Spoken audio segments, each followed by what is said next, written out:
Welcome back, guys. In today's session, I'm going to explain about form validation, and I will explain how to do email validation using JavaScript program. The first question is, what is this validation? Okay, for example, when you are trying to send some data to the server, so you have to fill some form data. For example, see here, when you are filling form data, so you have to follow these rules. Okay, name can't be empty, so password must begin with an uppercase letter, phone number must be 10 digit number, so email id must contain at the rate dot, and many other rules. Okay, you have to follow this type of rules while you are sending form data to the server. So there must be some mechanism to check whether your form data you're filling is correct or not. So that is what is called, the checking process is called validation. Okay, your form must be validated. Okay, your form must be validated before sending it to the server. Okay, now what is this client side validation? So client side validation means, so before sending data to the server, the browser must validate the form data. Okay, when you are trying to send some form data to the server, the browser must check whether you are following rules or not. Okay, so why validation must not done be at server side? So the answer is, server is very busy in executing other tasks. Okay, if form validation task is sent to the server, it's a burden to the server. So what we do is, we will do validations at the client side only. Okay, for this purpose, JavaScript is the best choice to do client-side validations. Okay, let me show you with an example what is this client-side validation. So this is an SBI banking online website. It is asking username, password, and some captcha. So without filling this form, I'm clicking on login button. See here, it is a prompt box asking enter username. It is giving some message. So it is giving some message like enter username. That means about this text box. For example, I'm giving like Anil Tatali. So now click on submit. It is again asking about password. So there is some validation program is running in the background. There is some validation program is running in the background, that is called client side validation, because this type of validations is done at the client side only. You can see the validation output also. Okay, you have to fill all your form data correctly in a specified format before sending it to the server. Okay, so in this session I'm going to explain one program regarding email validation. Okay, email validation. So I'm using these rules to validate the form. See here, so email id can't be empty, so email id must begin and end with alphabets only, particularly small letters. So there must be three alphabets after last dot. For example, .com is correct, .co is not correct. Okay, there are many other validations also, but in this example I'm going to validate the email id with these rules. So see here, this is my form. So in this form, I simply asking user a email ID. See here.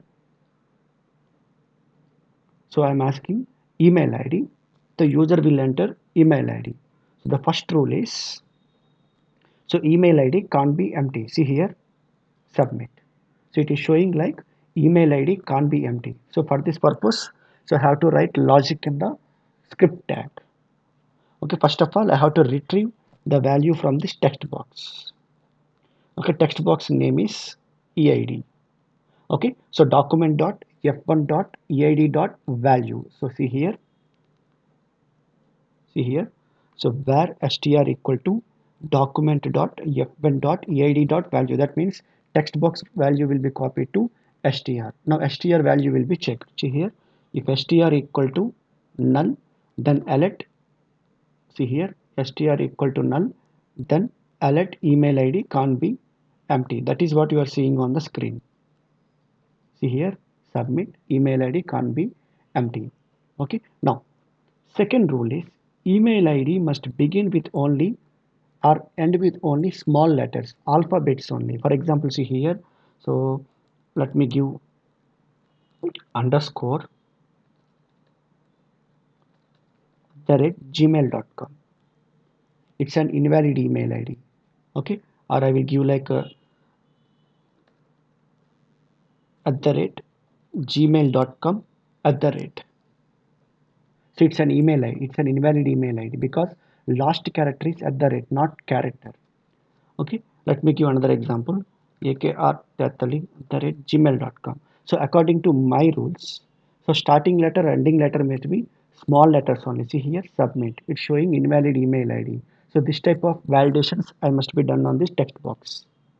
Okay, for this purpose, so I will concentrate on the first character and the last character ASCII code. Okay, see here. So this is the logic to find the ASCII code of first character. Okay, this is the logic for to find the ASCII code of last character. So why I'm using ASCII character means, so for small characters, the ASCII code will range from 97 to 102. Okay, I will check the start EL and the last EL with 97 to 122 values.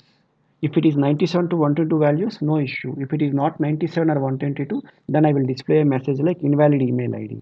Okay, let me show you. So this is the logic I have written. See here. So if start letter less than 97, that means ASCII value less than 97 or greater than 122, or last letter 97 or greater than 122, then invalid email ID. That is what you are seeing in this form validation. See here. So for example, AKR, so it's an error because starting letter must be small letter only. So let me give this time hash. So it's an error because starting letter is a symbol. It is not a small character. Like this, you can do validations. Now another validation is, so there must be three letters after the last dot. That means .com, not .co. So for this purpose, what I have to do is, first of all, I have to find the length of the string. First of all, I will find the length of the email ID.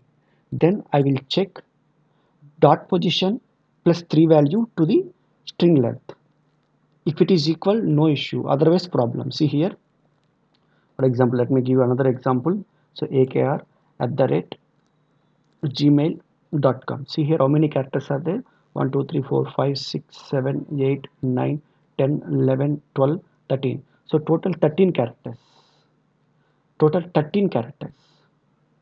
Okay. So dot position is 10. Dot position is 10. I will add 4, number 4 to this dot position. If both are equal, then no issue. Otherwise, invalid email ID. Okay, let me write with an example. Yeah, see here. So dot position. So L dot means, see here. L dot means string dot str dot, see here.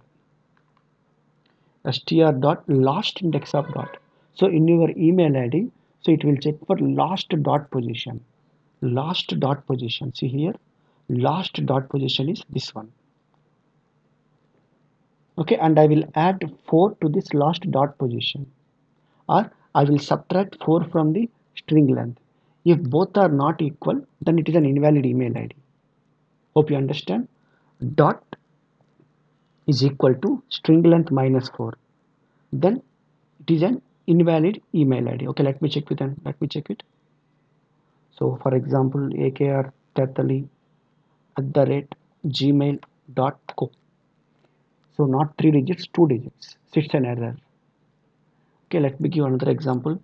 AK at the rate gmail.com.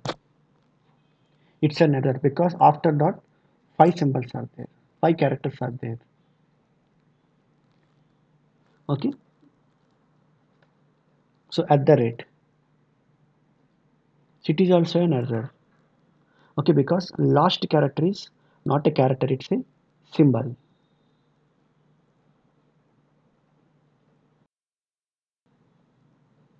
Okay, let me give the correct email ID.